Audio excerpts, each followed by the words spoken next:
They're dead, Dave. What, Captain Hollister? Everybody's dead, Dave. What, Todd Hunter? What, Selby? Not Jen. He's dead, Dave. Everybody is dead. Everybody is dead, Dave. Hey Adam, it's Red Dwarf time. Hell yeah, it is, Phil. Let's go. Let's go. Welcome to Everybody's Dead, Dave, the Red Dwarf review podcast where I, Phil, and me, Adam, talk about Red Dwarf, go through every episode one by one and review them. That's right. I am a long-term fan. Adam is brand new. How long did we say this? How long can I still use the brand new moniker? You're brand new to every episode we review. Technically true, yes, yeah. You've now been watching for 6 series. I have, yes. Or we're into the 6th series. Yeah. But you are still brand new to every episode we come to. So this is your correct. very first time watching it. 2 different perspectives. Mm-hmm. And we are up to Series 6, Episode 2, Legion. Yes. Yeah, In which lots to say on Starbuck- this one. Yeah, lots to say.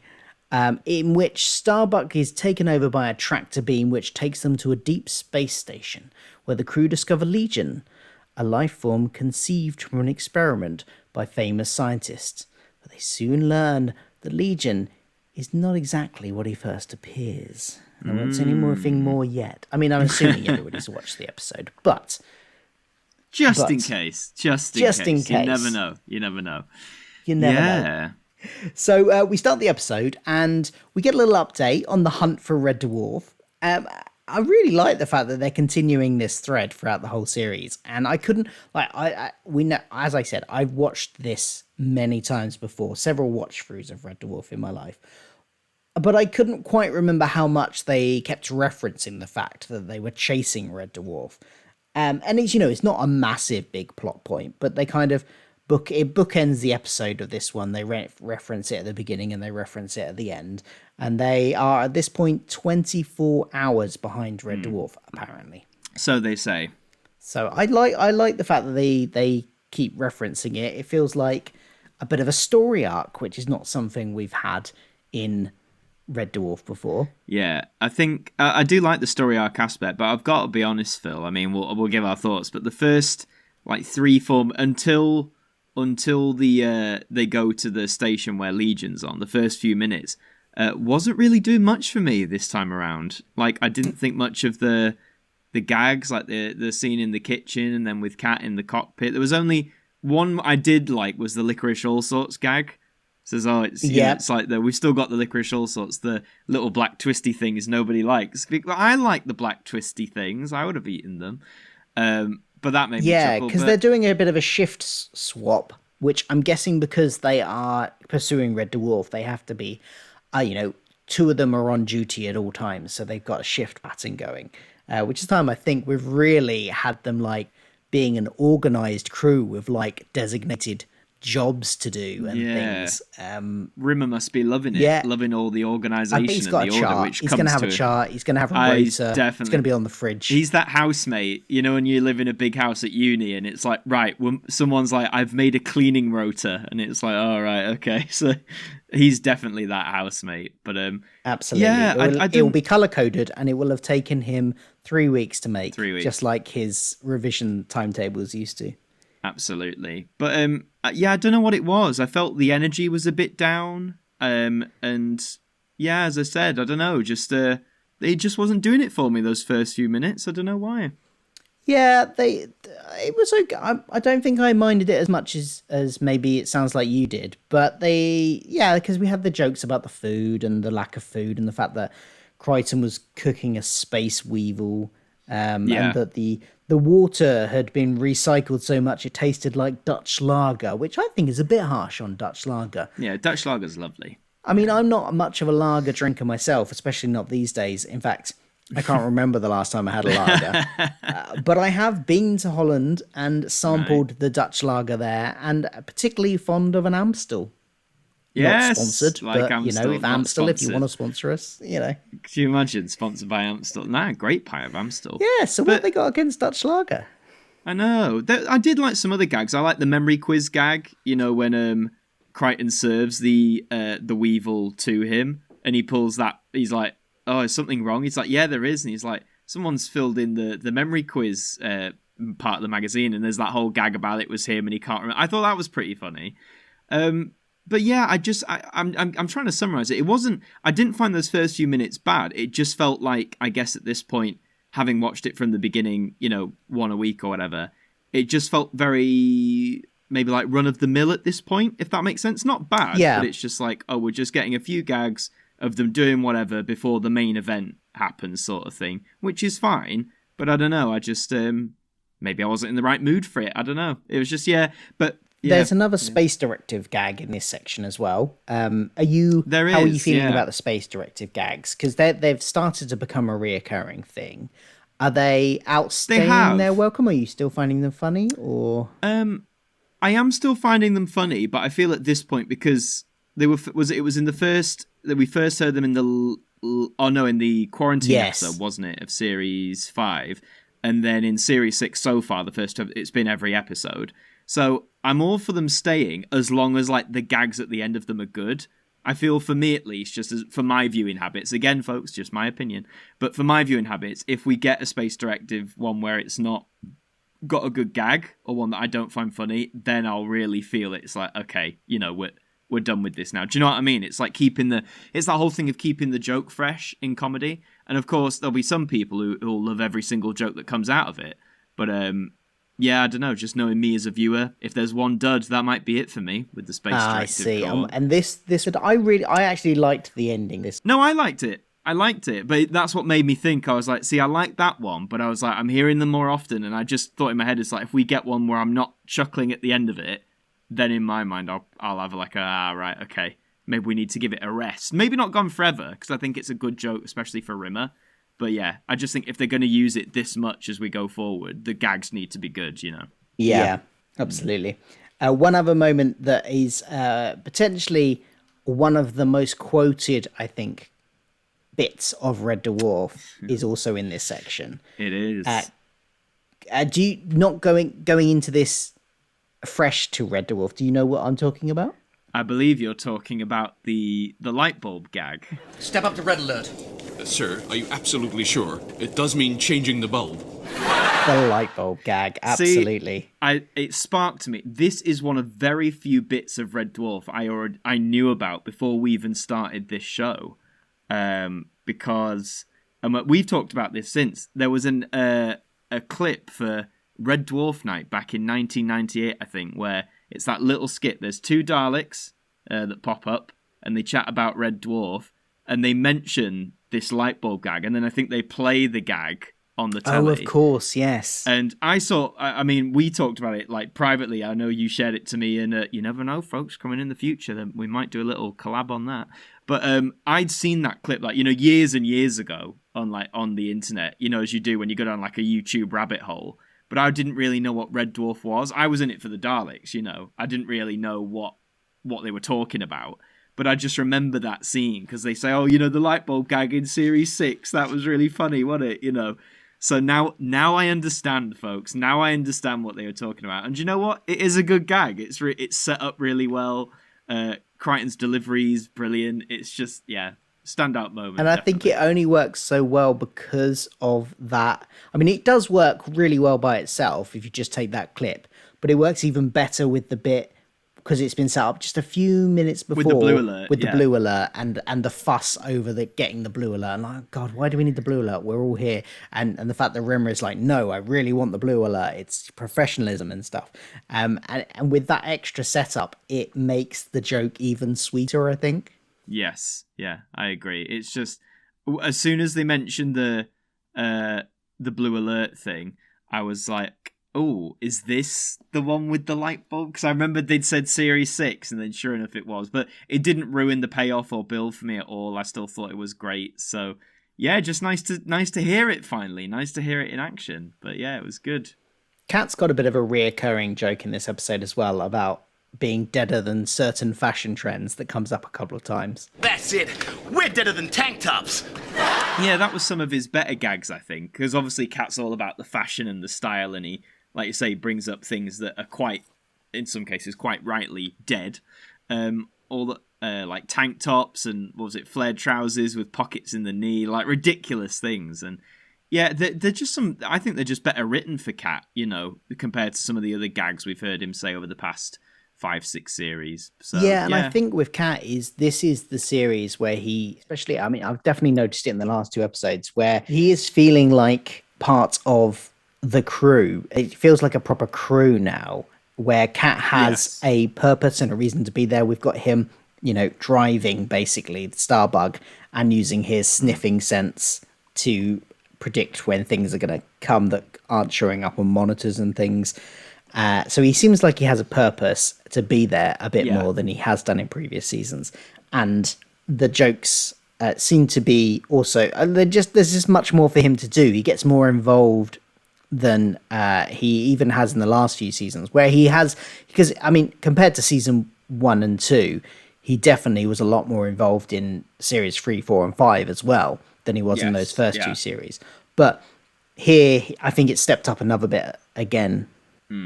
Yeah, it like I say, there's more of this connection now, and I think it's partly this plot device we're going with, the whole we're not on Red Dwarf anymore, they're like isolated, they kind of rely on each other, really, they have to, because it's sort of all they've got. And I know Red Dwarf's not the kind of show, well, it might do, but I highly doubt we're going to get into like the dramatic side of that, like the emotional side of it, but that's still I'd argue that's still the scenario for them, as characters, they need each other at this point, because they're all isolated together, so yeah, I think maybe that helps, that sort of feel that you said about it feeling more like a crew where everyone has like a role and something to do, really. Yeah.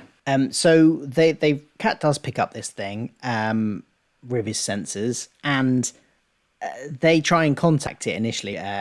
Rimmer tries to contact it, and he starts this big sort of grandiose, like, I'm the acting commander of Jupiter Mining Corporation vessel Starbug, and it's like, sounds like he's going to make a stand, and then again, this is Chris Barry being absolutely brilliant in the way he delivers lines. He just suddenly goes, Now hear this, because it's only coming once.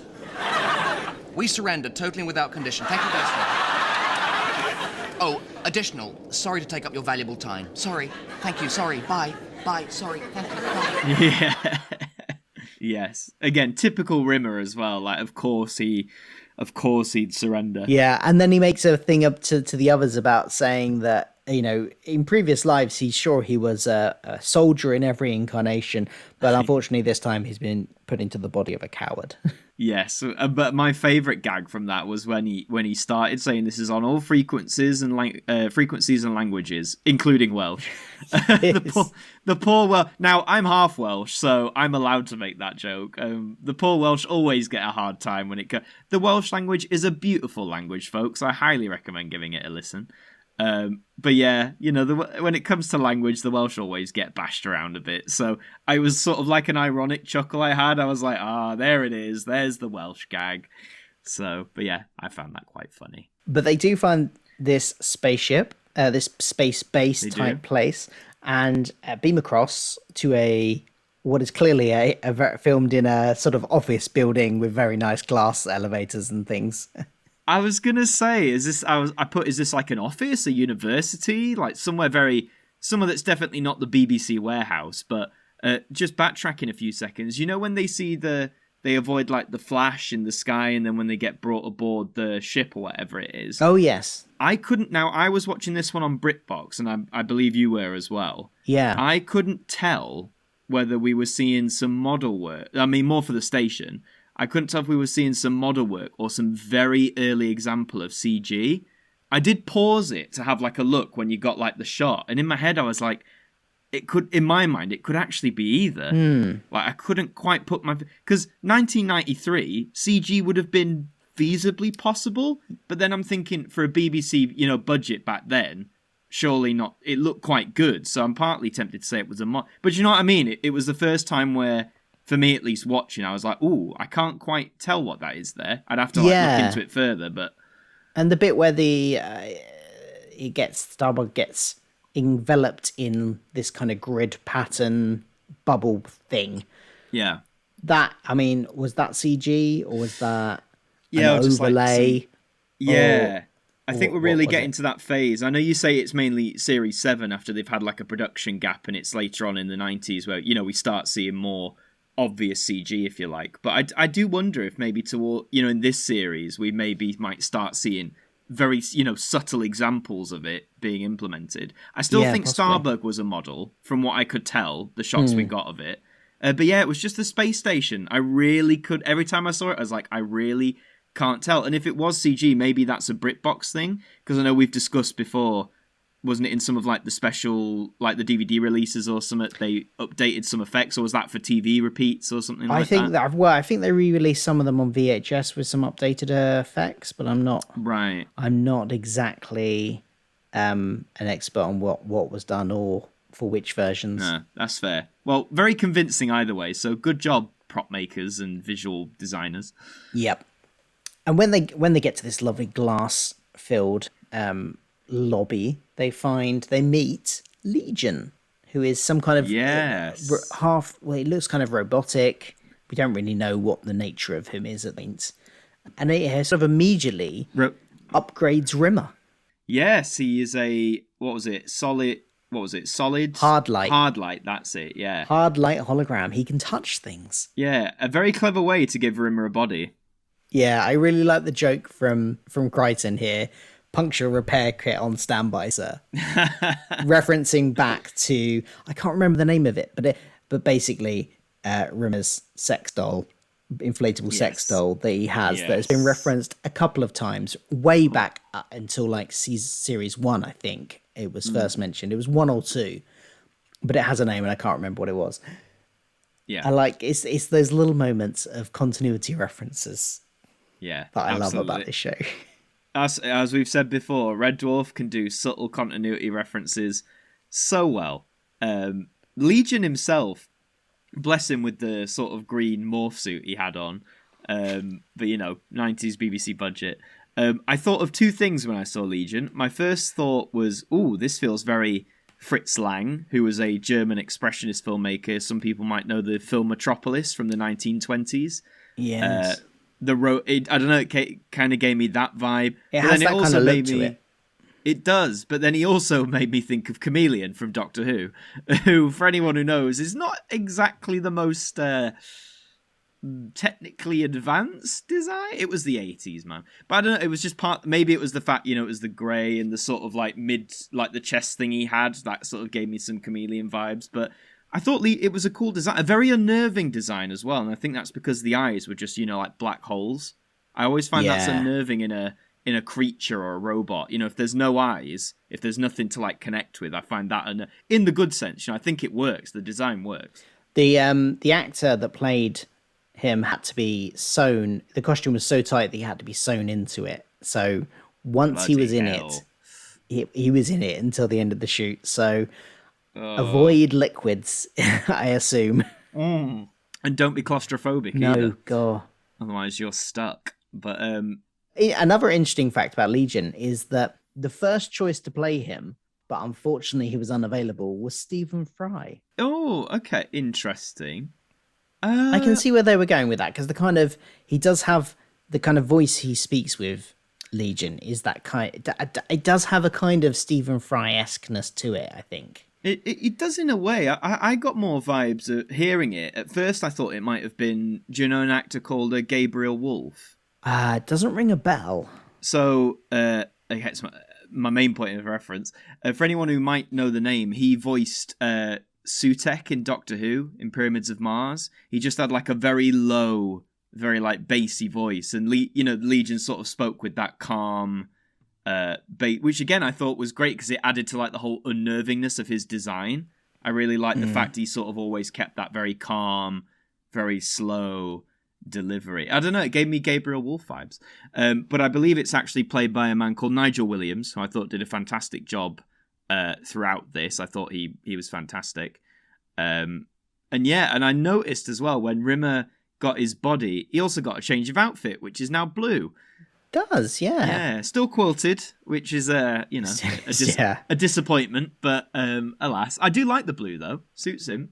It does. It is still quilted. On the plus side, he, I suppose he'll keep nice and warm when the When the Yes. power goes on Starbug, when they're running low on supplies and they need to turn the heating off. Oh, absolutely. He's well Be prepared. nice and warm. I also thought Not that I don't know if he feels the warmth, but he does feel, apparently with his new hard light, he does still feel pain. He can't die, but he feels pain. virtually indestructible was the term. Yeah. And but Legion does this for, well, he can fix multiple characters. Like he took out Lister's appendix, which I must admit, it was the last thing I expected, and I thought it was great makeup work though. Yeah. Interestingly, apparently, again, I'm going from IMDb's trivia section here, but Lister had mentioned back in Series 2 episode Thanks for the Memory that he had already had his appendix removed.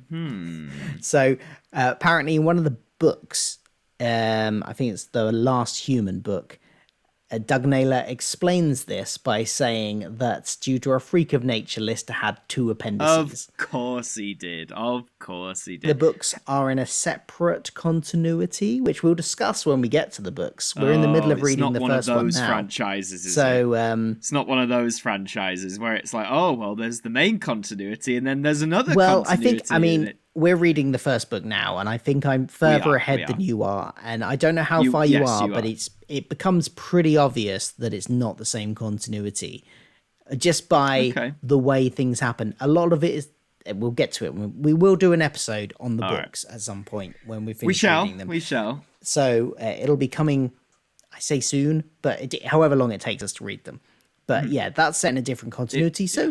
I mean, it's possible maybe he had 2 appendixes in this continuity as well, but he just never mentioned it. Absolutely. Yeah, just as I say, just great makeup work, very surprising.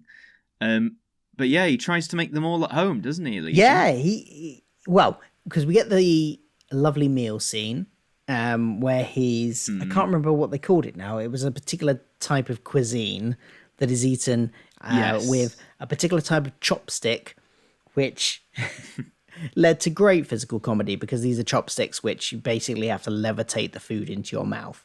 And just seeing them all try to get to grips with this and, trying to move the food into their mouth and they're not quite getting it and they're chomping into the air to try and get it. And then the food goes flying mostly into Rimmer's face, which now he's a hard light hologram, actually hits and splatters all over him. I just thought this was a great lot of physical comedy in this scene.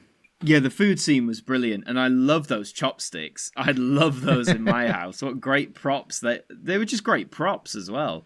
But yeah, as you say, great physical comedy, expressions on faces. It was, it's what Red Dwarf does well, physical comedy at its best.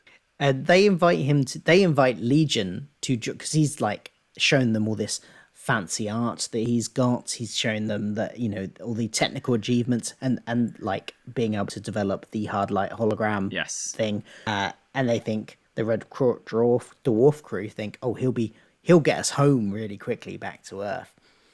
So we want him on our ship. So they invite him to join the crew, which, as Rimmer points out, they've met several other creatures over their time. 31, he references, to be precise. 31 was it? Yes, 31. Because that's how many episodes there have been before this episode. So even though technically they didn't meet something else in every single episode, I don't think. Yeah, this is what I was going to ask you, because I couldn't remember. He said it, and amazingly, my first thought wasn't, oh, that's how many episodes there have been. I actually thought, oh, have they actually encountered 31 different... Because I guess that's feasible, so I don't... But obviously that's not true, because as you said, we've had episodes where I don't think they've encountered anybody, so that can't be correct.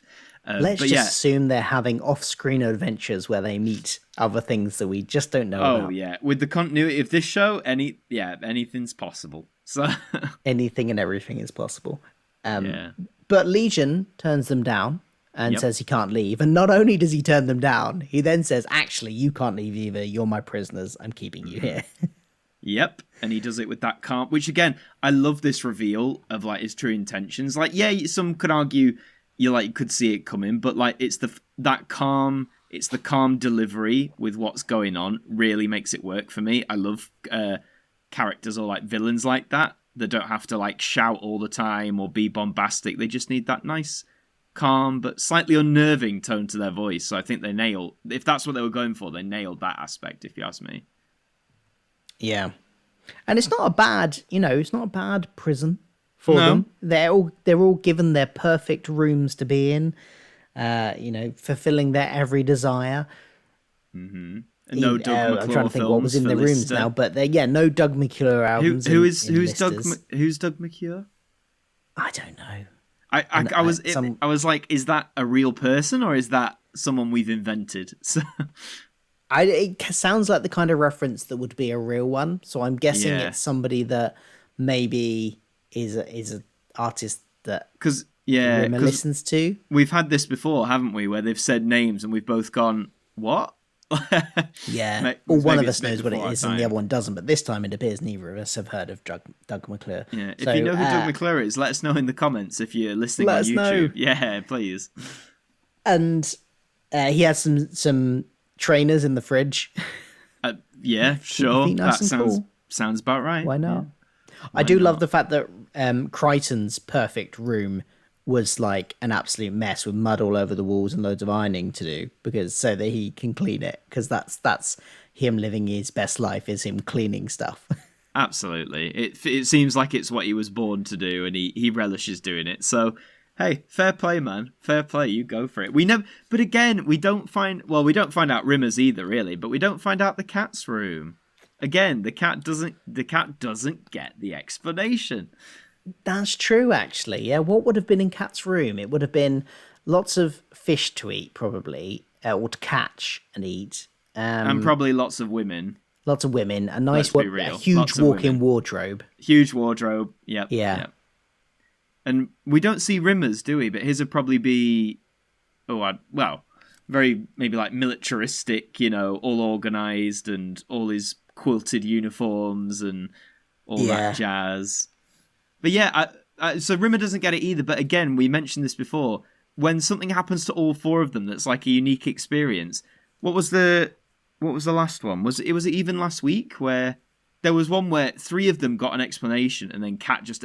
Yeah, it was last week, wasn't it? The Series 6, Episode 1, where Cat just...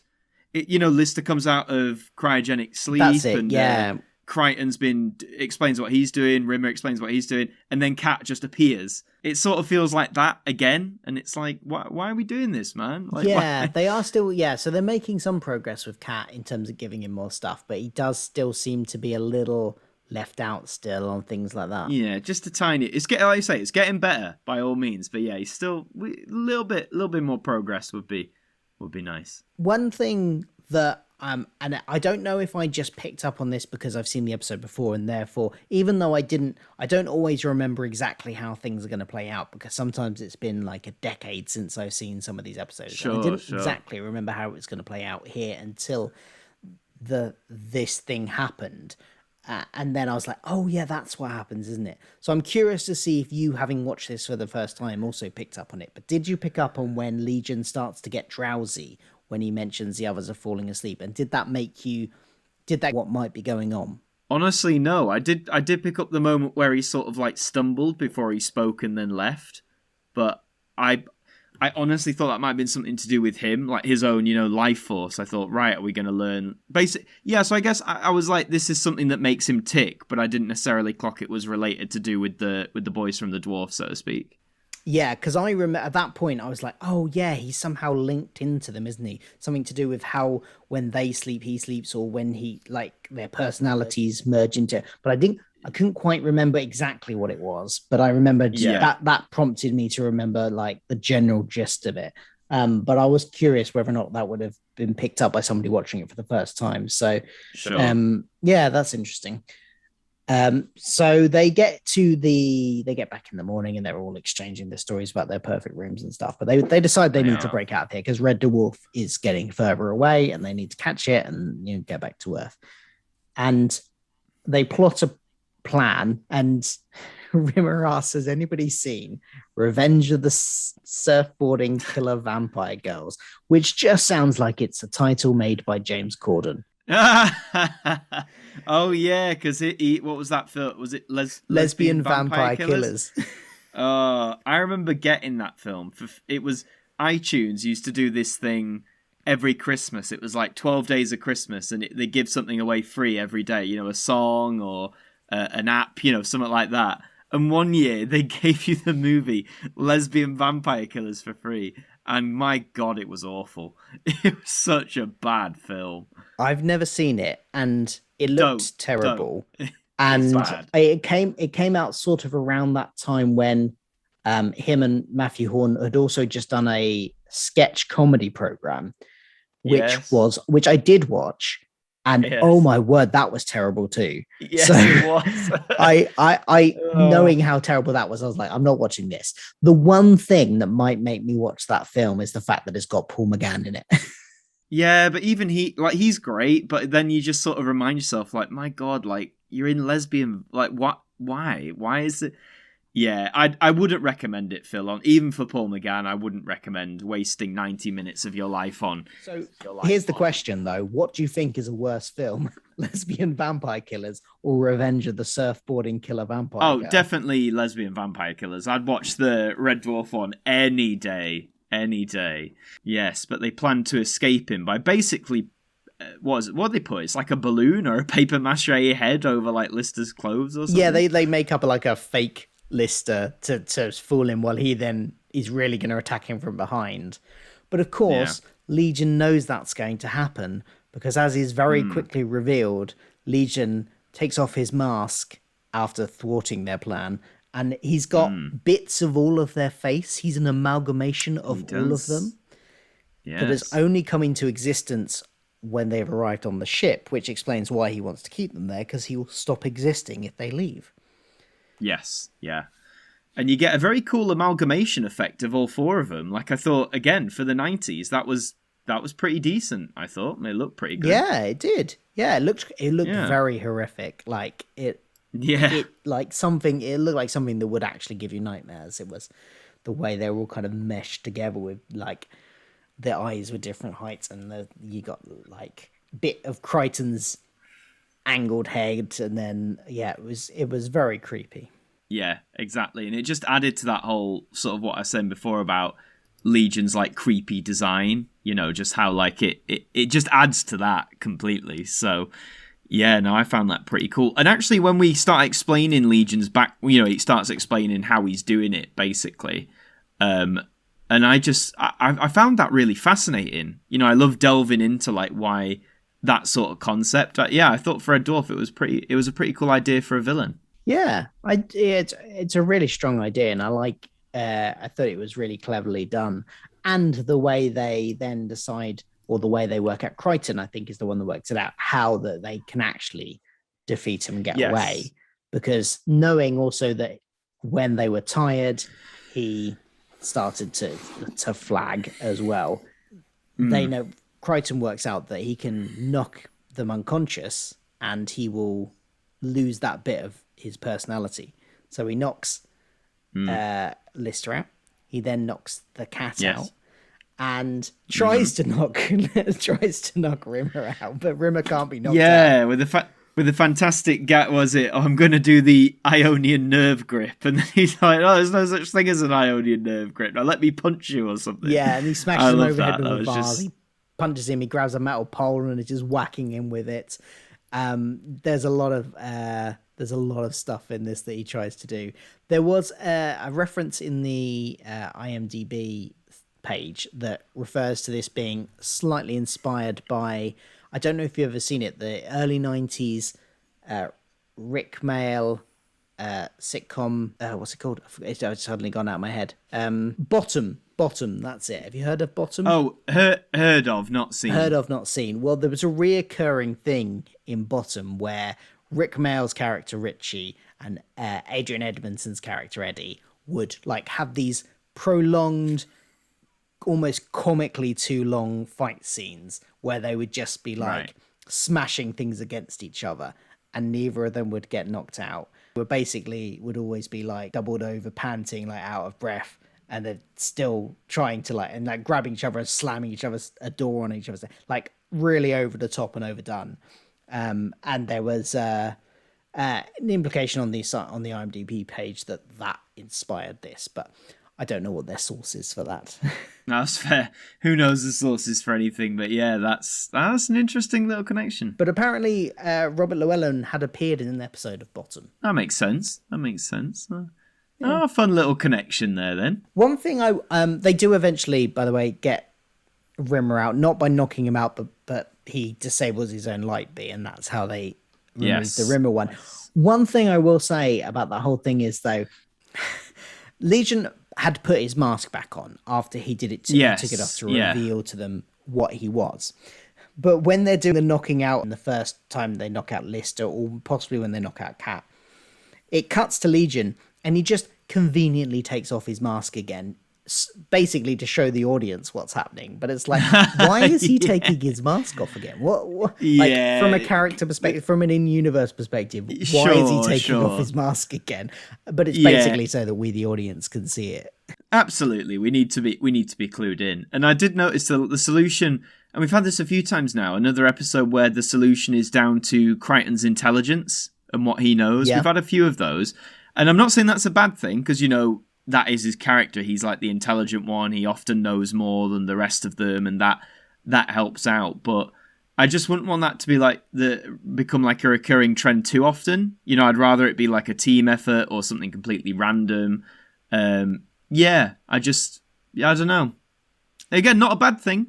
Yeah. I was just like, it's another one where it's Crichton who essentially saves the day because of what he's using his intelligence, basically. And then it's also Crichton that saves the day, because afterwards, after all the other three have gone from Legion's personality, he's left with Crichton's personality. And Crichton is programmed to always look after the welfare of the humans and his crew. So therefore, the Legion version of Crichton is compelled to help them back on the ship and away. I thought it was a clever way to get out of the episode. To get out of the sort of plot. Yeah, it's a clever way. And once they're back on Starbug, it's completely slipped from my mind. Is Rimmer still hard light Rimmer, or has he gone back to being a regular hologram? Well, you'll have to find out in future episodes. No, but like his costume, I can't remember if he was still wearing the blue or if he was wearing the red. Costume he's wearing. No, I'm not sure. Oh, that would have been a clue probably. Probably would have been. I just didn't clock it. I should have done that, but yes, I'll wait and see. I'll see, because when it happened, when he became hard light, I thought, ooh, there's a good way to give him, a body, a form, because that must have been so difficult to write these past 5 seasons. The fact that as we said, they eventually got rid of the clause of like, he can only go off the ship if he's in that cage thing. They got rid of that. And then, but it must have been so hard to, constantly write where he can't touch, can't be touched. Do you know what I mean? Yeah. That must become hard to do after like several seasons. So if this is a permanent thing, I'm all for it, because it was done in a, it didn't feel like a cop out. It was done in a very clever way. So yeah, we'll see. Yeah, I agree. The last little bit of the episode is basically that we find out that they also convinced Legion to give them a star drive, which is nice. Yeah, they've hooked it up, and everyone apart from Crichton is convinced it's not going to work because it never does for them. And here's one instance where Crichton is definitely not the most intelligent person in the room, because he is completely wrong when he's enthusiastic and going, Sirs, haven't we learned over the past 2 days that if we all pull together, we can become greater than the sum of our parts? That if we are of one mind and one intent, there are no boundaries to what we can achieve. Now, this star drive is going to work. Do we believe? We believe. Do we believe? We believe. All the others are spot on. It definitely doesn't. Well, it kind of works, but the star drive just kind of goes off on its own and bursts out the side of a ship. Yes, and the space vacuum effect looks awesome. It does, because the episode ends with them all kind of clinging on, trying not to be sucked out of the ship, and joking. And Crichton says something like, "Oh, it does work then." It does work, yeah. And then it kind of ends. Yeah, I'm going to presume that they managed to not get sucked out into space there. I mean, the fact we've got like 6 more series to go, I'm going to assume that they were okay. But I like the fact it sort of ended on not at the very end, but we're sort of on another pseudo cliffhanger. Obviously they mention again the fact that they're hunting after Red Dwarf. They want to get it back. So there's always that constant reminder, isn't there, throughout the episode of like, oh, we've got to get Red Dwarf, we've got to get back. Yeah, because they say the Star Drive would have helped them catch up with Red Dwarf, but it's not to be, unfortunately. Not but, yet, anyway. Yeah, no, excited to see where we go next. But that's Legion, isn't it? Really, at the end of that, it is. So let's move on to our regular features. We always pick a favourite character and a funniest moment. Do you have a favourite character from this episode? do. I have to give it to Legion. Nigel Williams, again, as I said, does a great job. I just thought everything about his character worked. The voice lent to the design and vice versa. And like as I said, his origins I found really fascinating, and it was a great character, clever concept. Yeah, I just loved everything about it. You know, I always wanted to, once he was introduced, I always wanted to see him on the screen. I wanted to learn more constantly, you know. So, and a great villain in Red Dwarf. One of my favourite villains, I think, or, you know, even if he's just in this one episode, I've really taken to him as a villain. So yeah, I'm gonna give it to Legion. But what about you, Phil? Absolutely the same. Yeah, Legion is my pick for my favourite character this one. For many of the same reasons as you, like I say. He is probably the most interesting villain we've had so far.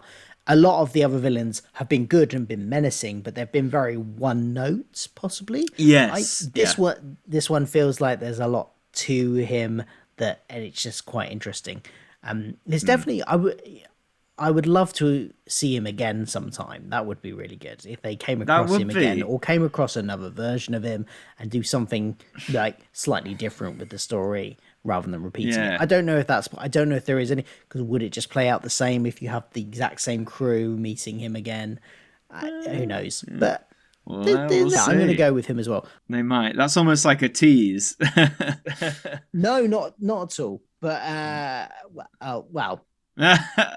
Need you say more? But okay, fair enough. Interesting. Yeah. I think that's the first time in a while that we've picked a guest character as our favourite, because a lot of the time recently it's been one of the main crew. Yeah, some have come close. Like I think to one I nearly gave it to when he was in it, Timothy Spall. Or did I give it to Timothy Spall? I can't remember. I think you might have done that. Might have been the last time that you gave one to a guest one. Yeah. I mean, he was good. I think it's been even longer since I have. But I mean, it is hard, isn't it? When the main four are as good as they are. But just in this instance, this was very much Legion's episode, I think, you know. As it should be. It's the title. So yes.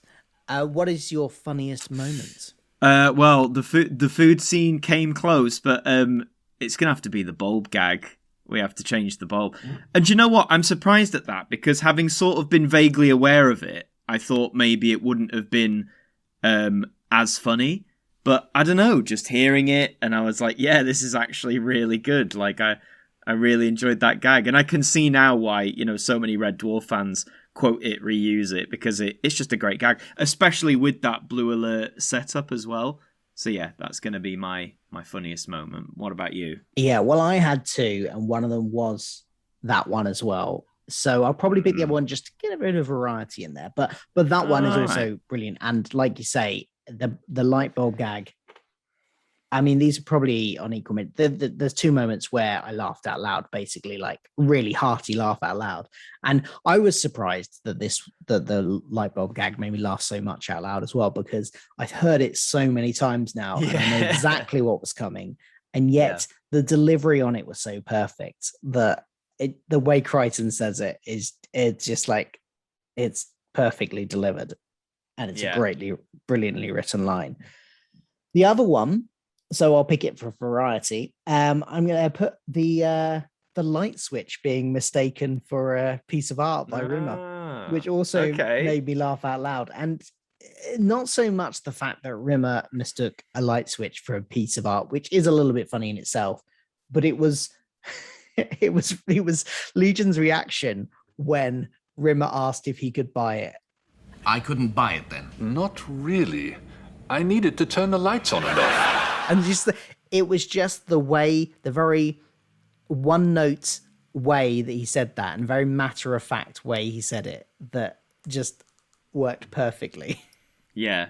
And I think Legion's response to it is great as well. You know, he's like, "Oh, what's this?" And he's like, "That's the light switch." Like, it's just that very calm, like unreserved tone. But no, great pick. And the last thing we do, of course, is give it a mark, a scutter rating out of 10 scutters.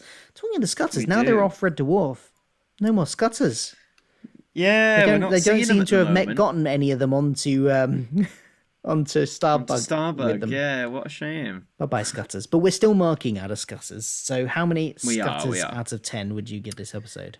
I'm going to give this a 7 out of 10. Okay. Which I know is a bit lower. As I said, and basically until they meet Legion, this episode just wasn't really doing it for me. Again, I'll stress, I don't think it's a bad episode. But as I said, I think just the first chunk of it just felt very like run-of-the-mill. It didn't really feel like it was going out of its way to try and make me laugh, if that makes sense. As I say, I think the energy was down in the first half of the episode, just from a viewer perspective. But as soon as we get to Legion, everything picked up. Like, Legion's great. It lifted everyone else. The food scene's brilliant. The resolution's really cool. So basically, as soon as Legion's in it, I'm all for it. But yeah, I don't know, just those first 5, 6, 7 minutes just weren't really landing for me. And I was really worried that the whole episode was going to be like that. So yeah, being honest, I mean, it's still a 7. That's still okay. But yeah, I know it's one of my lower ones. But yes, I'm going to stick with that. Stick with the 7. That's interesting. This may be the furthest gap we've got between our two scores yet. Possibly. I didn't mind that opening bit at all. I felt like it's got the light bulb gag in it. There were some really good gags. Yeah, okay. Bar 1 or 2 great gags. Yeah, bar 1 or 2 good gags. And there were, and the bits that even weren't the great gags, I thought were fine as well. And then we get to the Legion, and it goes up even another notch.